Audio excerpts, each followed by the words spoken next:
up more than half of the world's population and potential.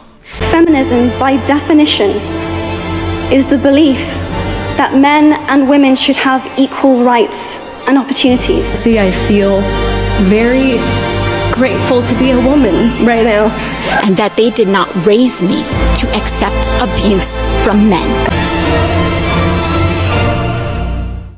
8 March international women's day.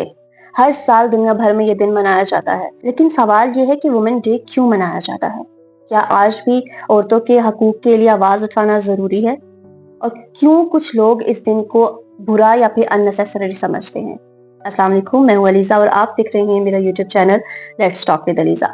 आज की इस video में हम इन सवालों के जवाब फैक्ट के साथ समझने की कोशिश करेंगे। इंटरनेशनल वुमेन डे का मकसद सिर्फ सेलिब्रेशन नहीं बल्कि औरतों की अचीवमेंट, स्ट्रगल और उनके राइट्स को याद करना है। इस दिन की हिस्ट्री 20th सेंचुरी से जुड़ी हुई है, जब यूरोप और अमेरिका में औरतों ने बेहतर वर्किंग कंडीशंस, वोटिंग राइट्स और इक्वल पे के लिए प्रोटेस्ट किया।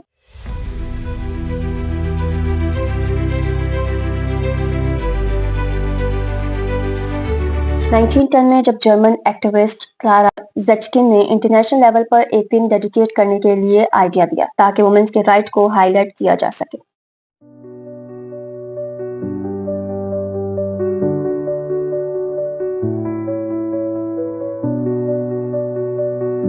बाद में यूएन ने 1975 में 8 मार्च को इंटरनेशनल वुमेन डे के तौर पर रिकॉग्नाइज कर दिया।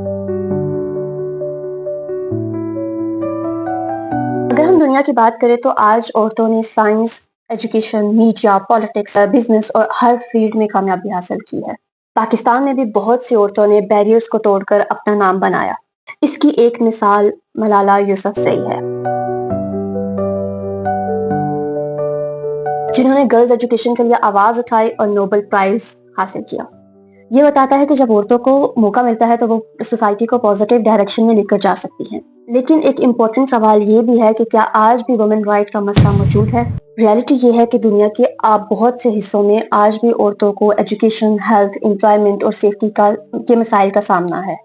पाकिस्तान में भी हरासमेंट, डोमेस्टिक वायलेंस और गर्ल्स एजुकेशन जैसे इश्यूज पर काम करने की जरूरत है। इसलिए वुमेन डे सिर्फ सेलिब्रेशन नहीं बल्कि अवेयरनेस और रिस्पॉन्सिबिलिटी का भी दिन है। अब हम बात करते हैं उस पॉइंट की जहां कुछ लोग वुमेन डे को क्रिटिसाइज करते हैं। कुछ लोग समझते हैं कि ये दिन वेस्टर्न कल्चर का हिस्सा है और इससे हमारी फैमिली सिस्टम इफेक्ट होती है। लेकिन असल में वुमेन डे का मकसद ये नहीं है कि औरतों को मर्दों के ऊपर दिखाया जाए, बल्कि इसका मकसद इक्वालिटी, डिग्निटी और रिस्पेक्ट की बात करना है। इस्लाम भी औरतों को इज्जत और राइट्स देता है, जैसे एजुकेशन का हक, इनहेरिटेंस का हक और डिग्निटी के साथ जिंदगी गुजारने का हक। इसलिए अगर वुमेन डे को समझना है तो उसको सिर्फ स्लोगन या ट्रेंड के साथ नहीं देखना चाहिए। इसे एक ऐसे दिन के तौर पर देखना चाहिए जहां हम सोसाइटी में औरतों की कंट्रीब्यूशन को रिकॉग्नाइज करें और उन चैलेंजेस पर बात करें जो अभी भी हमारी सोसाइटी में मौजूद हैं। आखिर में सवाल यह है कि वुमेन डे का असल मैसेज क्या है? असल मैसेज ये है कि सोसाइटी तभी प्रोग्रेस करती है जब मेन और वुमेन को इक्वल रिस्पेक्ट और कंट्रीब्यूशन मिलती है। अगर हम एजुकेशन, अवेयरनेस और रिस्पेक्ट को प्रमोट करें तो हम एक बेटर और बैलेंस सोसाइटी बना सकते हैं। Happy women's day to everyone.